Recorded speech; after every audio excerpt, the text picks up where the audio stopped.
Hello दोस्तों, स्वागत है आपका इस वीडियो में। और आज की इस वीडियो में हम देखेंगे मूल अधिकार, मौलिक अधिकार या मूल अधिकार किसे कहते हैं, मैग्ना कार्टा किसे कहते हैं, मौलिक अधिकार और कानूनी अधिकार में क्या अंतर होता है। और फिर हम पढ़ेंगे अनुच्छेद 14 से अनुच्छेद 22। इन अनुच्छेद को हम पढ़ेंगे इस वीडियो में। हम देखेंगे मौलिक अधिकार कितने हैं और कौन कौन से हैं। उनमें से जो मौलिक अधिकार, पहला अधिकार है हमारा समता या समानता का अधिकार, इसको हम इस वीडियो में पढ़ेंगे। बाकी अधिकार हम अगली वीडियो में पढ़ेंगे, ठीक है। मौलिक अधिकार की हमारी 2 से 3 वीडियो हो सकती हैं। सारी वीडियो का लिंक आपको डिस्क्रिप्शन में मिल जाएगा। तो चलो शुरू करते हैं। तो देखो, मौलिक अधिकार वे अधिकार जो लोगों के जीवन के लिए अति आवश्यक या मौलिक समझे जाते हैं, उन्हें हम मूल अधिकार या फंडामेंटल राइट्स कहा जाता है, ठीक है, कहते हैं। मतलब ऐसे अधिकार जो किसी व्यक्ति के जीवन के लिए बहुत ज़्यादा ज़रूरी हैं, इतने ज़रूरी हैं कि अगर उन अधिकारों को छीन लिया जाए तो उस व्यक्ति का जीवन एक तरह से बर्बाद हो जाता है, ठीक है। इसका एग्जाम्पल आप ले सकते हो जेल में आपके 90% अधिकार छीन लिए जाते हैं, ठीक है।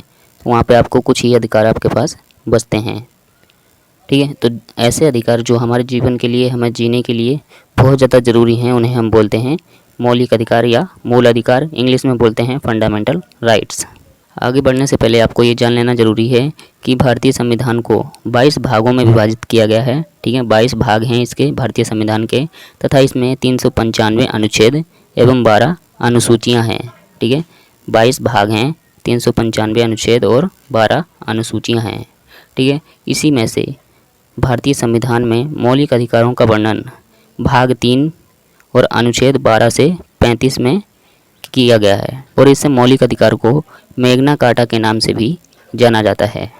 मैग्ना कार्टा अधिकार को फ्रांसीसी भाषा में मैग्ना कार्टा कहते हैं, ठीक है। अधिकार को क्या कहते हैं, फ्रांसीसी भाषा में मैग्ना कार्टा कहते हैं। और इस मैग्ना कार्टा का प्रयोग ब्रिटेन में होता था। ब्रिटेन में राजशाहियों द्वारा मजदूरों को कुछ अधिकार दिए गए थे। उन अधिकारों को क्या कहा गया था, मैग्ना कार्टा कहा गया था, ठीक है। तो इसलिए मौलिक अधिकार जो हैं हमारे, उन्हें हम बोलते हैं मैग्ना कार्टा, यानी मैग्ना कार्टा के नाम से भी मौलिक अधिकार को जाना जाता है। और ये जो मूल अधिकार या मौलिक अधिकार हमें दिए गए हैं, ये हमसे कोई नहीं छीन सकता, ना कोई सरकार छीन सकती है, ना कोई व्यक्ति छीन सकता है। परंतु कभी कभी इमरजेंसी की स्थिति में इन अधिकारों को कुछ समय के लिए रोक दिया जाता है। जैसे मान लो कि चाइना ने भारत पर हमला कर दिया, ठीक है, और भारत के नागरिक जो उनको अधिकार मिले हैं, उन अधिकारों का इस्तेमाल कर रहे हैं, बोल रहे हैं मुझे जॉब दो, ठीक है, मुझे घूमने की स्वतंत्रता, इस तरह के बहुत से अधिकार हैं जो उन्हें दिए गए हैं। उन अधिकारों की मांग करने लगे तो उन अधिकारों को कुछ समय के लिए बंद कर दिया जाता है। और उन अधिकारों को जो बंद किए जाते हैं उन्हें हम बोलते हैं निलंबित करना, ठीक है। बंद करने का मतलब है निलंबित करना, कुछ समय के लिए उनको रोकना। और ये काम कौन करता है, राष्ट्रपति करता है, यानी कुछ समय के लिए उन अधिकारों को निलंबित कर देता है, यानी रोक देता है। दूसरा है प्रतिबंध। कुछ ऐसे अधिकार होते हैं जो समाज के लिए धब्बा होते हैं या जो समाज में नुकसान पहुंचाते हैं, किसी भी व्यक्ति को या किसी भी समुदाय को नुकसान पहुंचाते हैं, ठीक है, उनको हम बोलते हैं प्रतिबंध। मतलब उन अधिकारों को हमेशा हमेशा के लिए बंद करना ही प्रतिबंध कहलाता है। और ये काम होता है संसद का। जो अधिकार समाज के लिए अभिशाप हैं, उन अधिकारों को संसद हमेशा हमेशा के लिए बंद कर सकती है।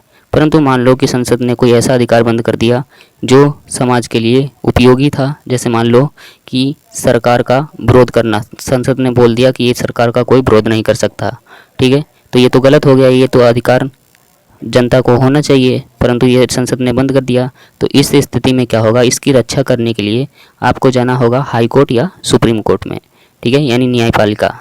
हाई कोर्ट और सुप्रीम कोर्ट आपकी रक्षा करेगी, ठीक है, इन अधिकारों को आपको वापस दिलाएगी। तो ये 3 स्थिति होती हैं जिसमें आपके अधिकार को कुछ समय के लिए रोक दिया जाता है या हमेशा के लिए बंद कर दिया जाता है। अगर संसद से कुछ गलती हो गई है तो उसकी रक्षा न्यायपालिका यानी हाई कोर्ट और सुप्रीम कोर्ट करती है, ठीक है। अब देखो, हमारे भारतीय संविधान में पहले 7 मौलिक अधिकार थे, ठीक है, 7 मौलिक अधिकार थे, परंतु एक अधिकार को कम कर दिया गया, वो था संपत्ति का अधिकार। संपत्ति के अधिकार को हटा दिया गया और इसे मौलिक अधिकार से हटाकर कानूनी अधिकार में रख दिया गया।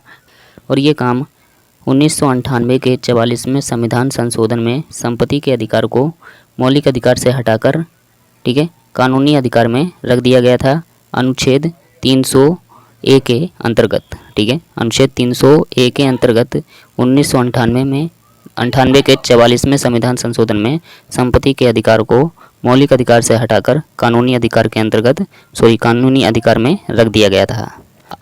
तो अब देखो, अब हमारे कितने मौलिक अधिकार बचे? अब हमारे बचे 6। तो उन 6 को हम देखते हैं। तो पहला है समता या समानता का अधिकार। इस अधिकार का जिक्र अनुच्छेद 14 से अनुच्छेद 18 के बीच में किया गया है। दूसरा है स्वतंत्रता का अधिकार। इसका जिक्र अनुच्छेद 19 से अनुच्छेद 22 के बीच में किया गया है। और तीसरा है शोषण के विरुद्ध अधिकार। इस अधिकार का जिक्र अनुच्छेद 23 से अनुच्छेद 24 में किया गया है। ठीक है। और धार्मिक स्वतंत्रता का अधिकार, ये हमारा चौथा है। इसका जिक्र अनुच्छेद 25 से अनुच्छेद 28 में किया गया है। पाँचवा संस्कृति और शिक्षा संबंधी अधिकार। इस अधिकार का जिक्र अनुच्छेद 29 से अनुच्छेद 30 में किया गया है। ठीक है, 29 से 30 में इसका जिक्र किया गया है, यानी इसको बताया गया है। और छठा जो है हमारा वो संवैधानिक उपचारों का अधिकार। इसका जिक्र अनुच्छेद 32 में किया गया है। तो ये बात आपको ध्यान रखनी है कि इनको क्रम से आपको याद करना है। और आपको ये भी याद करना है कि किस अधिकार का जिक्र कितने अनुच्छेदों में और कौन कौन से अनुच्छेदों में किया गया है। ठीक है। तो ये हमने यहाँ पे आपको 6 मौलिक अधिकार बताए। और हम आपको बता चुके हैं कि 1998 के 44वें संविधान संशोधन में एक मौलिक अधिकार को हटा दिया गया था, जिसका नाम था संपत्ति। ठीक है, संपत्ति का अधिकार। इस अधिकार को मौलिक अधिकार से हटाकर कानूनी अधिकार के अंतर्गत कानूनी अधिकार में रख दिया गया था। कानूनी अधिकार क्या होते हैं? कानूनी अधिकार आपसे छीने जा सकते हैं, परंतु मौलिक अधिकार आपसे छीने नहीं जा सकते हैं। तो संपत्ति का जो अधिकार था उसको मौलिक अधिकार से हटाकर कानूनी अधिकार में रख दिया गया था 1998 के 44वें संविधान संशोधन में। ठीक है, अनुच्छेद 301 के अंतर्गत। तो देखो, इसमें पहले हम देखेंगे समता मतलब समानता का अधिकार। ठीक है, तो इसको हम देखते हैं। तो देखो, समता या समानता का अधिकार अनुच्छेद 14 से 18 इसमें हमें दिया है। तो अनुच्छेद 14 से 18 तक हमें पढ़ना है। तो अनुच्छेद 14 कहता है इसमें कानून के समक्ष समानता। ये अवधारणा जो है ये ब्रिटेन के संविधान से ली गई है। और इस अवधारणा को ए.बी. डेसी ने पहली बार दिया था। ए.बी. डेसी ने इस अवधारणा को पहली बार दिया था, परंतु अमेरिका जो है वो इस अवधारणा को गलत मानता है। वो कहता है कानून के समक्ष समानता नहीं, कानून के समान संरक्षण होना चाहिए। जैसे मान लो कि किसी बच्चे ने अपराध किया और कोई बड़े ने अपराध किया, तो सज़ा तो दोनों को बराबर मिलेगी। ठीक है, दोनों को बराबर मिलेगी, परंतु ये बच्चा है इसलिए इसको क्वालिफिकेशन के हिसाब से कुछ हद तक कम देखा जाएगा। ठीक है, इसको थोड़ा अलग तरीके से देखा जाएगा। ये कहता है अनुच्छेद 14 और अमेरिका की अवधारणा के अनुसार। ठीक है, तो अनुच्छेद 14 कहता है कि कानून के सामने सब बराबर हैं, सब पर एक ही कानून लागू होगा, चाहे वह अमीर हो या गरीब हो, छोटा हो या बड़ा हो, कोई भी हो। अब अनुच्छेद 15 कहता है धर्म, नस्ल, जाति, लिंग या जन्म स्थान के आधार पर भेदभाव पर निषेध। मतलब धर्म, नस्ल, जाति, लिंग या जन्म स्थान के आधार पर किसी के साथ कोई भेदभाव नहीं किया जा सकता। किसी की भलाई के लिए भेदभाव किया जा सकता है। इसमें बोला धर्म, नस्ल, जाति, लिंग या जन्म स्थान के आधार पर भेदभाव नहीं किया जा सकता, परंतु अगर किसी की भलाई की बात हो तो उसमें हम भेदभाव कर सकते हैं। जैसे मान लो कि कोई बहुत ज़्यादा भारी काम है। ठीक है, तो महिलाएं हैं, पुरुष हैं। ठीक है, तो पुरुषों को ये काम करने की पूरी स्वतंत्रता होगी और महिलाओं को मना किया जाएगा वहाँ पे। क्यों? क्योंकि महिलाओं का शरीर पुरुषों की तुलना में कमज़ोर होता है। ये बात आपको पता होगी। तो आप इसका मतलब ये मत निकालना कि यहाँ पे भेदभाव हो रहा है। ठीक है, ये उनकी भलाई के लिए भेदभाव किया जा रहा है, क्योंकि उनका शरीर कमज़ोर होता है पुरुषों की तुलना में। तो ये अनुच्छेद 15 कहता है कि किसी की भलाई के लिए भेदभाव किया जा सकता है। किसी भी आधार पर किसी के द्वारा किसी पर भेदभाव नहीं किया जा सकता है, ये अनुच्छेद 15 कहता है, परंतु किसी की भलाई के लिए भेदभाव किया जा सकता है। अब अनुच्छेद 16 कहता है लोक नियोजन की समानता। मतलब सरकारी नौकरी के लिए सभी को समानता है। ठीक है, वो किसी भी जाति का हो, लड़की हो या लड़का हो, सभी के लिए सरकारी नौकरी में समानता है। परंतु इसमें एक बात और देखने वाली है कि जाति, लिंग और स्थान के आधार पर आरक्षण मिल सकता है। जैसे मान लो कि समाज में बहुत तरह की जाति रहती हैं। ठीक है, तो जैसे मान लो कि कोई जाति ऊपर उठ गई, कोई जाति नीचे रह गई। ठीक है, तो अनुच्छेद 16 ये कहता है कि जो जाति ऊपर उठ गई उनको रोकना नहीं है, मतलब उनको आगे बढ़ने से नहीं रोकना है, परंतु जो जाति नीचे रह गई हैं उनको, ये जो जाति ऊपर उठी हैं इनके बराबर लाना है। ठीक है, तो इनके बराबर लाने के लिए आरक्षण मिल सकता है। ठीक है, तो जाति, लिंग और स्थान के आधार पर आरक्षण मिल सकता है। कुछ क्षेत्र ऐसे होते हैं जो विकसित नहीं होते हैं, तो उन क्षेत्र के लोगों को आरक्षण मिल सकता है। ठीक है, लिंग के आधार पर जैसे मान लो कि कोई लड़की है उसी जात की और उसी जात का कोई लड़का है, तो लड़की को आरक्षण मिल सकता है। ठीक है, तो जाति, लिंग और स्थान के आधार पर आरक्षण मिल सकता है, परंतु धर्म के आधार पर आरक्षण नहीं मिल सकता है, ये संविधान कहता है। ये बात आपको ध्यान रखनी है। अर्थात हम कह सकते हैं कि पॉजिटिव डिस्क्रिमिनेशन पर आरक्षण मिल सकता है, मतलब सकारात्मक भेदभाव। अब आगे अनुच्छेद 17। अनुच्छेद 17 कहता है अस्पृश्यता का अंत। अस्पृश्यता का अंत का मतलब है कि छुआछूत को ख़त्म करना। ठीक है, छुआछूत को ख़त्म करना चाहिए, ये अनुच्छेद 17 कहता है। ये छुआछूत को एक दंडनीय अपराध माना गया है और ये कानून 1955 में, ठीक है, 1955 में निकला था, घोषित किया गया था और 1989 में इसको और ज़्यादा सख्त कर दिया गया। किसी के साथ धर्म, जाति या लिंग के आधार पर छुआछूत का भेदभाव नहीं किया जा सकता। किसी भी व्यक्ति के साथ धर्म, जाति या लिंग के आधार पर छुआछूत का भेदभाव नहीं किया जा सकता, ये अनुच्छेद 17 कहता है। अगर ऐसा कोई करता है तो ये एक अपराध माना जाएगा। ठीक है, ये एक अपराध है, परंतु कुछ कंडीशन में छुआछूत किया जा सकता है। जैसे मान लो कि कोई कोरोना पॉजिटिव है, ठीक है, कोरोना पॉजिटिव है तो वो आएगा आपके पास बैठने, तो आप क्या कहोगे, जाओ जाओ यहाँ से जाओ, मतलब आप उसको अपने पास बैठने दोगे, भगा दोगे। तो यहाँ पे छुआछूत करना ठीक है, क्योंकि वो बीमार व्यक्ति है, इसलिए। अनुच्छेद 18 कहता है उपाधियों का अंत। उपाधि जैसे महाराज, सुल्तान, बादशाह और राय बहादुर, इस तरह की उपाधियाँ, मतलब किसी के नाम के पीछे ये सब लगाना अब अनिवार्य नहीं है। ठीक है, अनुच्छेद 18 के अनुसार, क्योंकि ये सब एक व्यक्ति को श्रेष्ठ दिखाते हैं, मतलब जिसके नाम के आगे या पीछे लगाया जाता है उसको ये सब श्रेष्ठ दिखाते हैं, इसलिए इनका अंत कर दिया गया, मतलब उपाधियों को हटा दिया गया। अब कोई अपने नाम के पीछे इस तरह का कोई भी महाराजा, सुल्तान या बादशाह, राय बहादुर ये सब नहीं लगा सकता है। भारत में किसी के नाम से पहले उपाधियों का उपयोग नहीं किया जा सकता है, ये भारत का संविधान कहता है। परंतु राष्ट्रीय पुरस्कार जैसे भारत रत्न, पद्म भूषण आदि प्राप्त किया जा सकता है, परंतु उपाधि के रूप में उपयोग नहीं किया जा सकता। ठीक है, क्या कह रहा है इसमें कि राष्ट्रीय पुरस्कार जो हैं उनको प्राप्त किया जा सकता है, परंतु राष्ट्रीय पुरस्कारों का अपने नाम में उपयोग नहीं किया जा सकता, ये कहता है अनुच्छेद 18।